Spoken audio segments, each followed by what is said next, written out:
Yo halo semuanya bro and sis, apa kabar kalian? Semoga sehat selalu dan balik lagi sama gua si aktor voice over dadakan. Sebelum kita lanjut ceritanya, alangkah baiknya kalian bantu channel ini berkembang dengan cara subscribe, like, dan share jika kalian suka dengan channel ini. Oh iya sorry, gua belum bisa make suara asli gua bro and sis karena ya masih baru berenjet channel ini. Insya Allah jika sudah menyentuh 100.000 subscriber gua bakal make suara gua bro and sis. Oke, gak perlu lama-lama, langsung ke ceritanya. Oh iya, buat yang belum lihat part 1 jangan lupa dilihat ya biar paham alurnya. Oke, mari kita mulai.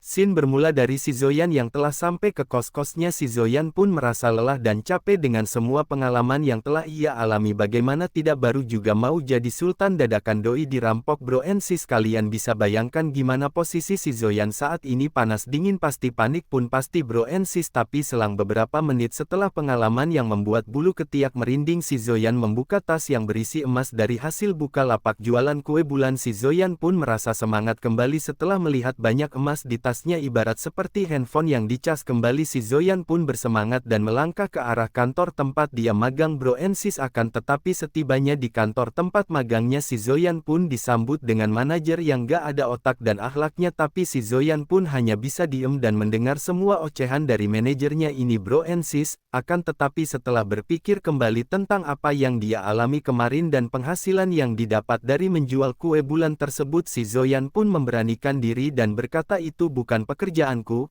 dan aku masuk perusahaan ini untuk mengembangkan skillku, bukan menjadi budak. Dan si Zoyan pun pergi meninggalkan manajer yang sedang emosi tersebut. Dan di perjalanan si Zoyan diberhentikan oleh kakek-kakek gengs, bukan kakek yang ada di Javia gengs. Wah kakak, lupakan, mari kita lanjut. Kakek tersebut berkata, Zoyan, buatkan aku kopi. Tapi si Zoyan sudah berubah, dia tidak langsung membuatkannya melainkan berkata, maaf, ada pekerjaan yang harus aku lakukan. Si Zoyan pun melangkah meninggalkan kakek tersebut. Tapi ketika si Zoyan melangkah menjauh, si kakek dan si manajer pun berbincang dan menjelekkan si Zoyan di belakang. Lihat aksinya bro and sis kakak. Oke lanjut, di tengah-tengah perjalanan si Zoyan pun bertemu sama seorang cewek yang bahenol, cetar dan membara. Siapa lagi kalau bukan si tepat sekali gengs, Souru King, disingkat jadi Suruk. Hehehe. Dan si Suruk berkata, kamu terlihat lebih percaya diri ya Zoyan. Si Zoyan hanya senyum dan berkata, kan senior sendiri yang menyuruhku untuk belajar, menolak apa yang atasan suruh dengan wajah malu-malu kucing wakaka. Tapi dalam hati si Zoyan pun berkata, jelas sekali aku lebih percaya diri karena uang yang membuat aku percaya diri dari hasil jualan kue bulan bro and sis. Dan gak lama kemudian si Zoyan pun melihat jam di tangannya di mana dia merasa bahwa cooldown dari skill teleportasi dia sudah berakhir. Si Zoyan pun pamit dan mencari tempat sepi untuk memulai transmisi teleportasi ke zaman kiamat tersebut. Si Zoyan pun diteleportasi ke padang rumput yang luas dan si Zoyan tidak lupa membawa bekal dari dunia aslinya untuk diperjualbelikan di zaman tersebut. Tapi ketika si Zoyan asik memikirkan perbekalan yang dia bawa, tiba-tiba tangan zombie menyentuh pundaknya yang membuat si Zoyan kaget dan langsung mengelurkan jurus andalan kita, yaitu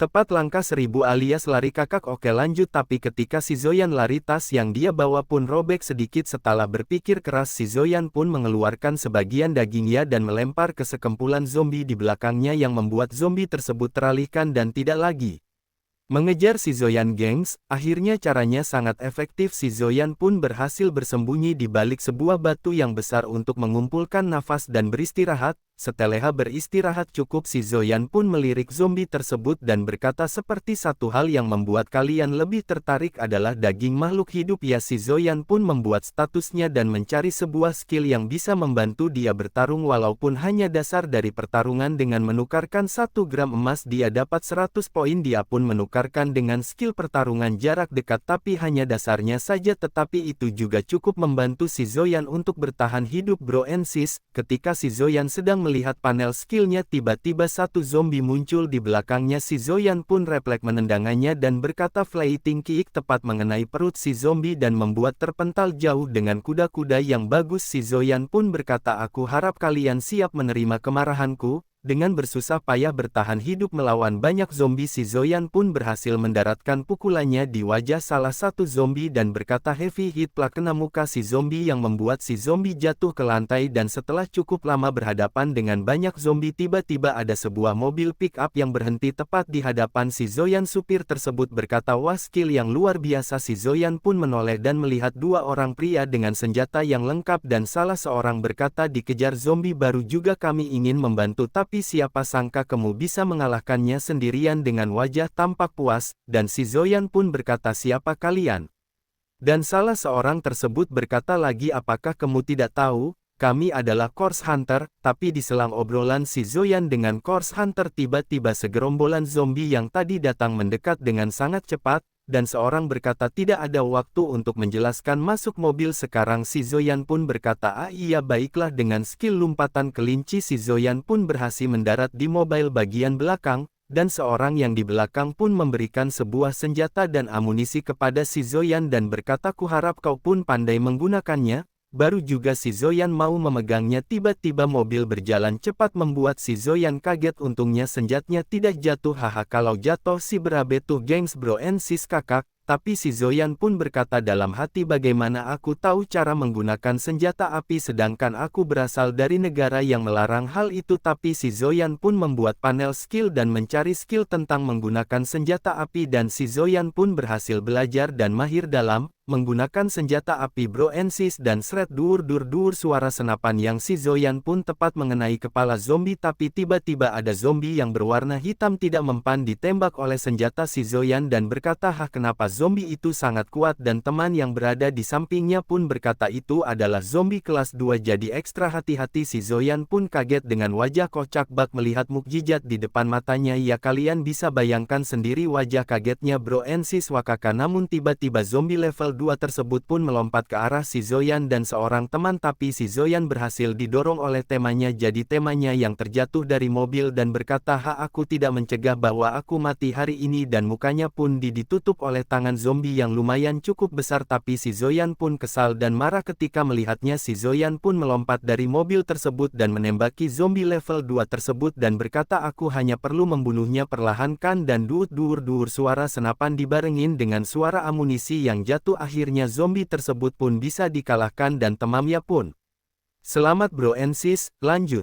Oke lanjut, setelah mengalahkan zombie kelas 2 pun seorang supir menghampiri si Zoyan dan berkata wah ternyata saudara ini mampu membunuh zombie kelas 2 ya, sepertinya kita telah meremehkannya. Dengan wajah sombong si Zoyan pun berkata kalian menyelamatkanku jadi tentu saja aku akan menyelamatkan kalian. Dan salah seorang anggota Corpse Hunter mendekat ke bangkai zombie mengambil sebuah inti kristal dari mayat zombie tersebut. Ternyata cukup besar. Si Zoyan yang tidak tahu pun bertanya itu benda apa? Salah seorang pun menjawab ini adalah kristal yang dibentuk oleh zombie ini berperingkat 1 hingga 9 dan yang ini adalah kristal zombie dari kelas 2 dan orang itu pun memberikannya kepada si Zoyan dan berkat ambil ini, benda ini milikmu karena kamu yang mengalahkannya. Si Zoyan pun menerimanya dan berkata apakah barang semahal ini diberikan padaku?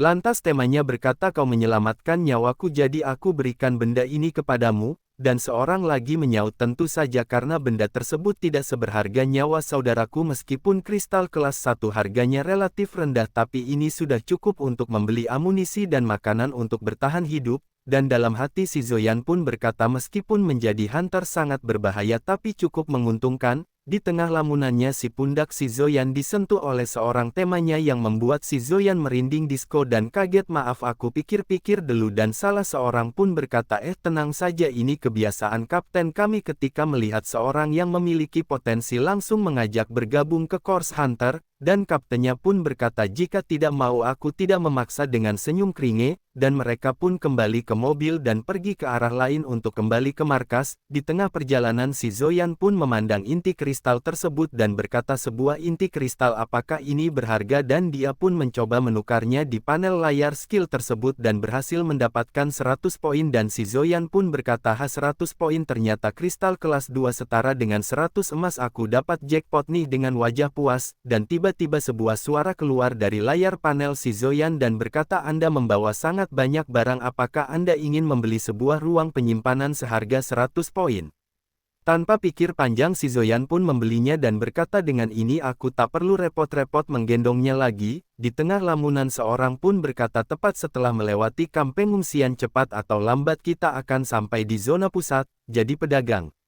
Dengan pandang kiri kanan banyak orang yang mengungsi baik pria wanita muda tua anak dan remaja, mereka pun tiba di sebuah gerbang yang cukup besar dan memberhentikan mobilnya salah seorang penjaga berkata berhenti kapten pun keluar. Salah seorang penjaga oh kapten silakan masuk buka gerbangnya, tapi si kapten pun berkata aku membawa seseorang yang kutemui dengan menunjuk ke arah si Zoyan tentu-tentu aku bisa memberinya kelonggaran dan si Zoyan dan sekaligus teman-teman yang ia temui pun sampai di dalam tepat di zona pusat dan si Zoyan pun turun dan berkata terima kasih telah membantuku kapten dan kaptennya berkata tidak masalah kami juga memiliki keperluan jadi sampai jumpa lagi dan tetaplah hidup, dan mereka pun berpisah. Setelah ngebacot panjang lebar gua aus geng jadi sampai sini saja dulu ya part 2-nya terima kasih buat kalian yang udah rela mendengarkan bacotan gua selama video ini terima kasih juga udah dukung channel gua gengs jika kalian ingin kelanjutan ceritanya silakan tulis di kolom komentar gengs dan jangan lupa subscribe channel gua dan like kalau perlu kalian share kepada anak kalian dan teman-teman kalian karena dengan cara itu kalian bisa membantu channel gua untuk terus berkembang intinya subscribe yang gengs jika suka dengan channel gua dan sampai jumpa di lain waktu gengs terima kasih bye bye, di kulum-kulum di kunyah-kunyah assalamualaikum semuanya dan see you and bye bye gengs.